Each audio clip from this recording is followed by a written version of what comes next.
आज प्रमिलाची कंबर खूप दुखत होती. त्यामुळे तिने पटकन सर्व स्वयंपाक बनवला, किचन स्वच्छ केलं आणि त्यानंतर कंबर दुखीवरचे औषध घेऊन आराम करू लागली. तेवढ्यातच तिचा धीरज बाहेरून फिरून आला आणि म्हणाला, "वहिनी, पटकन माझ्यासाठी जेवणाचं ताट भरा." प्रमिलाला म्हणायचे होते की भाऊजी, आज तुम्ही स्वतः जेवण घ्या. पण तरी सुद्धा ती उठून बाहेर आली आणि किचनमध्ये जाऊन आपल्या धीरासाठी जेवणाचं ताट भरू लागली. कारण तिचा दीर खूपच रागात होता आणि तो नेहमी छोट्या छोट्या गोष्टींवरून सुद्धा लगेचच रागवत असायचा. प्रमिलाने त्याच्यासाठी जेवणाचा ताट भरला आणि त्याला देण्यासाठी त्याच्या रूम मध्ये घेऊन गेली. तेव्हा प्रमिलाचा दीर जेवणाचं ताट पाहून रागाने ओरडत म्हणाला, "रोज रोज तेच वरण भात आणि भाजी. ह्यापेक्षा वेगळं आणि चांगलं काही बनवू शकत नाहीत का तुम्ही? असे साधे जेवण देऊन तुम्ही मला आजारी पाडाल." असं म्हणत धीरजने जेवणाचा ताट आपल्या हातात घेतला आणि जमिनीवर फेकून दिला. तेव्हा ताटातील सर्व जेवण जमिनीवर पडले. पण वरण आणि भाजी प्रमिलाच्या साडीवर उडून तिची साडी सुद्धा खराब झाली. त्यामुळे प्रमिला रागातच म्हणाली, "धीरज, तू हे काय करत आहेस? आपल्या वहिनीचा असं कोणी अपमान करत नाही." धीरज रागातच म्हणाला, "जेवण तर नीट बनवता येत नाही आणि आली मोठी मला ज्ञान शिकवायला. गपचूप स्वतःचं काम कर. जर चांगलं जेवण बनवलं असतंस तर मी जेवणाचं ताट असं फेकून दिलं असतं का?" प्रमिला म्हणाली, "माझ्या बरोबर अशा प्रकारे बोलण्याची तुझी हिंमत कशी झाली?" तेवढ्यातच प्रमिलाच्या सासूबाई कांचनताई रूम मधून बाहेर आल्या आणि म्हणाल्या, "घरात सर्व मिळून 3 लोक आहेत. त्या 3 लोकांचे काम सुद्धा तुला नीट करता येत नाही. अगं, जेवणात तू काही खास बनवू शकत नव्हतीस का?" त्यावर प्रमिला हैराण होत म्हणाली, "आई, वरण भात आणि भाजी तर बनवली आहे आणि तसेही आज माझी कंबर दुखत आहे. मग अशा अवस्थेत मी अजून काय बनवणार होती?" त्यावर प्रमिलाच्या सासूबाई रागातच म्हणाल्या, "तुझ्या माहेरच्या लोकांनी तर त्यांची आळशी मुलगी आमच्या गळ्यात बांधली आहे. नेहमीच तू काही ना काही कारण पुढे करून काम टाळत असतेस.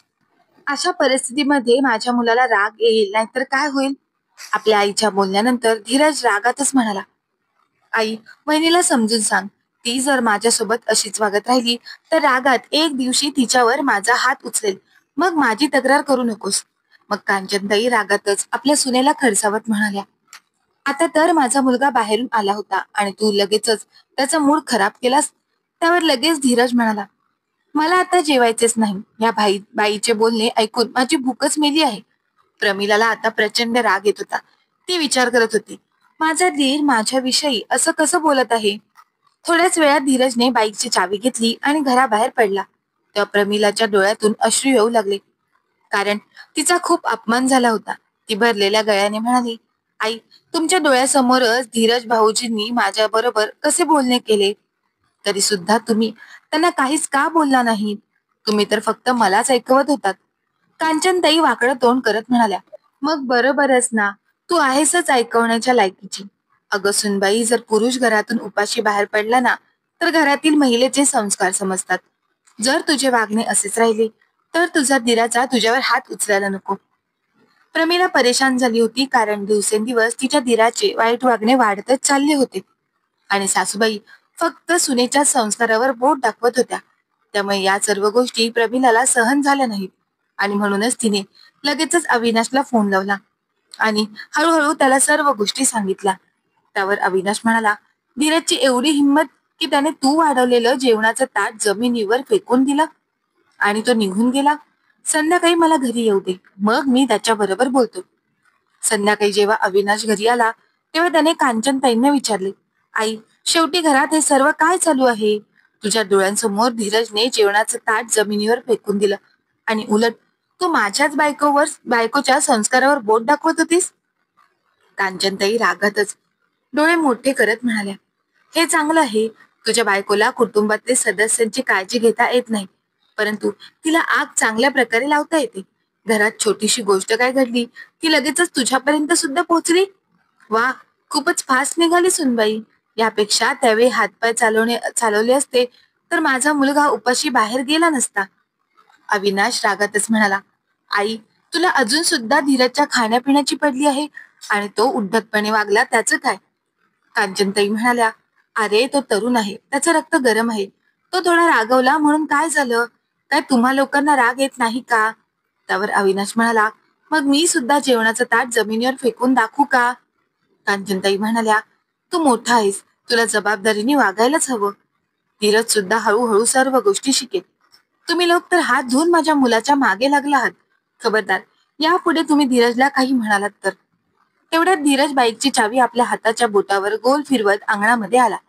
तेव्हा अविनाश कठोर स्वरात म्हणाला, अरे तू आलास? वहिनी बरोबर कोणी असं वागतं का? तुला जेवायचे नव्हते तर जेवण तसेच ठेवून निघून जायचं. जेवणाचं ताट जमिनीवर फेकून देण्याची काय गरज होती? धीरज म्हणाला, अरे दादा, मी तसाही खूप थकलो आहे. आता माझी बोलायची अजिबात इच्छा नाही. तसंही लग्नानंतर तू खूपच बदलला आहेस.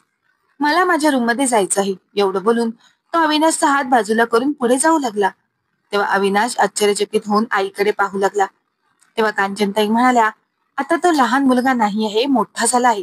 त्यामुळे तुम्ही दोघांनी त्याच्या सन्मानाचा सुद्धा थोडा तरी विचार करा. अविनाश हैराण होत म्हणाला, आई, थोड्या वेळात पूर्वी तू म्हणत होतीस की तो छोटा आहे आणि आता लगेचच तू त्याला मोठा म्हणू लागली आहेस. कांचनताई रागवल्या आणि म्हणाल्या, बस झाले, आता माझ्या बरोबर वाद घालू नकोस. एवढं बोलून कांचनताई त्यांच्या रूममध्ये निघून गेल्या. त्या प्रमिलाच्या डोळ्यात अश्रू आले, कारण ह्या समस्येचे कोणत्याही प्रकारचे समाधान झालेले दिसत नव्हते. तिचा नवरा तर सकाळी लवकरच ऑफिससाठी निघून जायचा आणि संध्याकाळीच घरी परत येत असायचा. त्यामुळे त्याच्या मागे सासूबाई आणि दीर दोघं मिळून प्रमिलाला परेशान करत असायचे. दिवसेंदिवस तिच्या दीराचे विचित्र वागणे वाढत चालले होते आणि सासूबाई सतत सुनेच्या संस्कारांवर बोट ठेवत असत.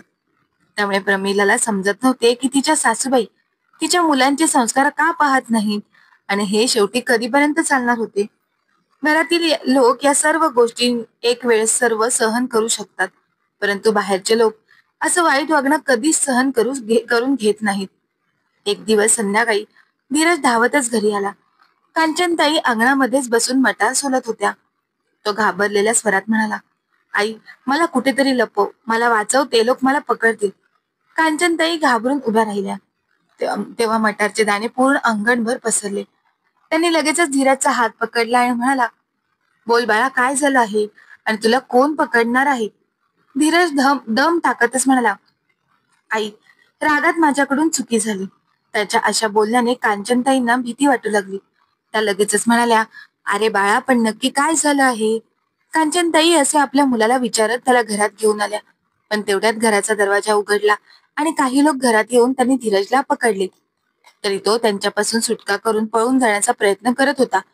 तेवढ्यात दरवाजामधून इन्स्पेक्टर ललितने प्रवेश केला आणि लगेचच धीरजची मान पकडली. तेव्हा हात जोडत धीरज लगेच म्हणाला, साहेब, मला माफ करा, मी मुद्दाम काहीच केलेलं नाही. तेव्हा कांचनताई मोठ्याने ओरडल्या, माझ्या मुलाने असे काय केले आहे? इन्स्पेक्टर ललित कठोर शब्दात म्हणाले, तुमच्या मुलाने कोणाचा तरी जीव घेतला आहे. इन्स्पेक्टर ललितचे हे बोलणे ऐकल्याबरोबर कांचनताईंच्या डोळ्यासमोर अंधारी आली. आता तर चक्कर येऊन जमिनीवर पडणारच होत्या. तेवढ्यातच पाठीमागून प्रमिलाने त्यांना आधार दिला. कांचनताई रडू लागल्या आणि म्हणाल्या, हे सर्व खोटं आहे. तेव्हा इन्स्पेक्टर ललित म्हणाले, तुमचा मुलगा जुगार खेळत होता, तेव्हा त्या लोकांचा आपापसात वाद झाला. तेव्हा तुमच्या मुलाने रागातच एका माणसाच्या डोक्यावर जोरात बॅट मारली. त्याने एवढ्या जोरात बॅट मारली की त्या माणसाचा मृत्यू झाला आहे. त्यामुळे आता तुमच्या मुलाला शिक्षा होणार. एवढं बोलून इन्स्पेक्टर साहेब धीरजला अटक करून घेऊन गेले. कांचनताई आता रडू लागल्या. पूर्ण गावामध्ये आता ही बातमी पसरली होती की धीरजने काय केलं आहे. त्यामुळे लोक आपापसात चर्चा करू लागले होते की धीरज होताच तसा, त्याला अटक झाली ते बरेच झाले. लोकांचे असे बोलणे आणि धीरजला झालेली अटक याचा आता कांचनताईंना पश्चाताप होत होता. आता त्या विचार करत होत्या की मी माझ्या मुलाच्या चुकांवर पडदा टाकण्याऐवजी त्याला थांबवलं असतं तर आज त्याची पावले चुकीच्या दिशेने गेली नसती आणि तो आज तुरुंगाच्या गजाआड गेला नसता. कांचनताई आता खूप रडत होत्या आणि प्रमिला त्यांना खूप मुश्किलीने सांभाळत होती. प्रमिलाने लगेचच अविनाशला फोन केला आणि लवकर घरी येण्यास सांगितले. पण या सर्व गोष्टीमध्ये अविनाश तरी काय करणार होता? तो घरी येऊन आपल्या आईला सांभाळण्याचा प्रयत्न करू लागला, परंतु भावाला वाचवणे तर आता त्याच्या हातात नव्हते. शेवटी धीरजला शिक्षा झाली. कांचनताई आता शांत शांत राहू लागल्या होत्या, कारण कुठे ना कुठे त्यांच्या मनाला या गोष्टी टोचत होत्या की हे सर्व माझ्या चुकीमुळे झालं आहे. माझ्या मुलाला आज शिक्षा झाली आहे, परंतु त्याची खरी गुन्हेगार मी स्वतः आहे, कारण त्या नेहमीच आपल्या सुनबाईच्या संस्कारांवर बोट दाखवत असायच्या आणि आपल्या लहान मुलाचे अपराध लपवून ठेवण्याचा प्रयत्न करत असायच्या. परंतु आज त्यांच्या मुलाचे संस्कार जगजाहीर झाले होते आणि तो आपल्या वाईट कर्मामुळेच जेलमध्ये शिक्षा भोगत होता. मित्रांनो, योग्य वेळी मुलाच्या वाईट गोष्टीवर पडदा टाकण्याऐवजी त्यांना समजावले तर पुढे जाऊन येणारा धोका टळण्यासाठी मदत होईल. नाहीतर धीरज सारखीच अवस्था होईल. तर मित्रांनो, आपल्याला काय वाटते की प्रत्येक माणसाने आपल्या रागावर नियंत्रण ठेवणे गरजेचे आहे की नाही? याविषयी आपले काय मत आहे ते आम्हाला कमेंट बॉक्समध्ये कमेंट करून नक्की कळवा. आणि जर काही कथा तुम्हाला खरंच मनापासून आवडली असेल तर कथेला लाईक करा, शेअर करा आणि अशाच प्रेरणादायी कथा ऐकण्यासाठी तुम्ही अजूनही आपल्या चॅनलला सबस्क्राईब केलं नसेल तर मात्र सबस्क्राईब करायला विसरू नका. धन्यवाद.